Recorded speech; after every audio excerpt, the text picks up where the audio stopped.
dans le cochon. Tout est bon. C'est très affectueux, le cochon. Moi, j'aime beaucoup ces bêtes. C'est ma vie. Oui, mais le cochon, ça ne plaît pas à tout le monde, en tout cas pas dans l'assiette.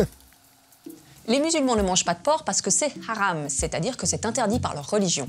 Ben, les juifs non plus, ils mangent pas de porc, et les végétariens, ils mangent ni viande ni poisson, et je te parle pas des véganes, et puis elle, je suis sûr qu'elle mange rien, en fait. Bon, revenons à nos moutons.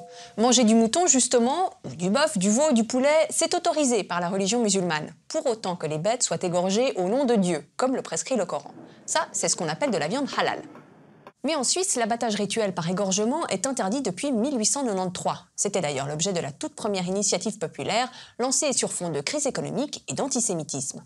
À l'époque, c'est l'abattage cachère qui était visé. Mais ça ne vaut que pour les mammifères. Les poulets, eux, peuvent se faire égorger en toute impunité. La SPA, elle en dit quoi? Elle fait quoi, la SPA, hein? Bref, aujourd'hui, la viande halal que l'on trouve en Suisse est donc importée, de France notamment, où le halal est devenu la norme dans certains fast-foods. Et ça ne plaît pas à la fille de son père. C'est assez révélateur, là pour le coup, d'une islamisation, d'une politique d'islamisation. Le halal, ce n'est pas qu'une question alimentaire, c'est aussi une question vestimentaire. Il est recommandé, par exemple, de se couvrir dans les lieux mixtes. Par exemple, porter un burkini en lieu et place du bikini, très efficace contre les coups de soleil. Même sans crème, c'est protection totale assurée. En Suisse, les cours de natation à l'école sont généralement mixtes. Il arrive que des parents de confession musulmane demandent des dispenses pour leurs enfants. Est-ce fréquent? Impossible à dire, il n'existe aucune statistique en Suisse romande. On ne connaît que les demandes refusées par les écoles qui ont fini devant les tribunaux.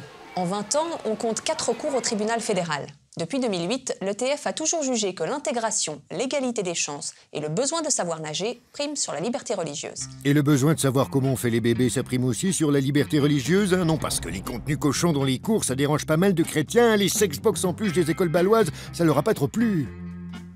Il est hors de question de contraindre quelqu'un, un enfant, à suivre des cours d'éducation sexuelle.